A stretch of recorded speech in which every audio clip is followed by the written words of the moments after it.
अस्सलामु अलैकुम रहमतुल्लाहि व बरकातुहू। प्यारे बहनों और भाइयों, अल्लाहुम्मा सल्लि अला मुहम्मदिन व आलिहि व इतरातिही बिआदाद कुल्ल मालूमिन लका। एज़ ए मुआलिज मेरे तजुर्बे में ये रहा है कि जो जादू के वाक़यात हैं उनकी परसेंटेज या रेशो जो होती है वो मैं 20% से ज़्यादा नहीं उसको मार्जिन दे रहा, लेकिन जो नज़र बद की रेशो मेरे पास आई वो 70, 75 और 80% जो होती है ये होती है। नज़र बद जब किसी को लग जाए शुरू में इलाज बड़े आसान हैं, और जब ये लग के बिगड़ जाए, पुरानी हो जाए, तो इसके असरात जो हैं वो जादू से भी ज़्यादा होते हैं। आपको याद होना चाहिए रसूलुल्लाह सल्लल्लाहु अलैहि वसल्लम ने फरमाया है कि ये ऐसा ही है कि जवान ऊँट पक पका के हंडी में गिर जाए और इससे मौतें भी वाक़या हो जाती हैं। ये भी आपने फरमाया कि मेरी उम्मत की अक्सर मौतें नज़र बद से होंगी। तो बात यह है कि नज़र बद की शिद्दत का तो अंदाज़ा आपको है, आप ये फिनोमेना सुनते भी हैं, बल्कि बचपन से सुनते आ रहे हैं कि नज़र लग गई है। तो नज़र लगने के बाद क्या करना चाहिए, इलाज क्या है? मामला तो सीरियस है ये।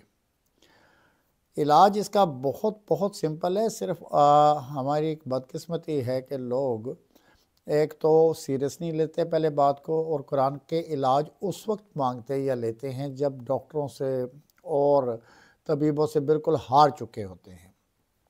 तो आपने क्या करना है, आपने फलक नास का जोड़ा बनाना है। ठीक है जनाब, जोड़ा बना के 101 बार पढ़ लीजिए अलहम शरीफ और आयतुल कुर्सी और दुरूद इब्राहिमी को पढ़िए ताक में।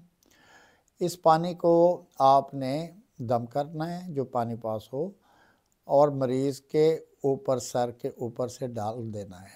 ठीक है, उसको गीला करना है इस पानी से। ये काम 3 दिन लाजम कीजिए। और जो इससे एक आसान रास्ता है, लेकिन हमारा मुआशरा उसको आमतौर पे इतना कबूल नहीं करता। अगर तो पता हो कि किसी की नज़र लगी है और वो कौन है तो बहुत अच्छी बात। अगर ये पता ना चले तो किसी भी नमाजी के घर के किसी भी नमाजी बंदे का वज़ू का पानी ले लीजिए, टब में जमा कर लीजिए। घर में नहीं है तो किसी इमाम साहब से कहिए, वो वज़ू का पानी दे देंगे आपको। ऐसे मरीज़ बच्चे या बड़े के पीछे खड़े होकर, घर का कोई फ़र्द भी उसके सर के ऊपर से वो पानी गुजारे, इंशाअल्लाह ताला नज़र बद ख़त्म हो जाएगी। कोई लंबे चौड़े चिल्ले वजीफ़े और पिल्ले टिल्ले करने की ज़रूरत नहीं है। आसान रास्ते की तरफ आइए, जो नबी करीम सल्लल्लाहु अलैहि वसल्लम ने सिखाया है वहाँ तक हम आपकी रहनुमाई कर रहे हैं, और इसी तरीके को हम अपने पास आने वाले मरीज़ों पे जारी करते हैं।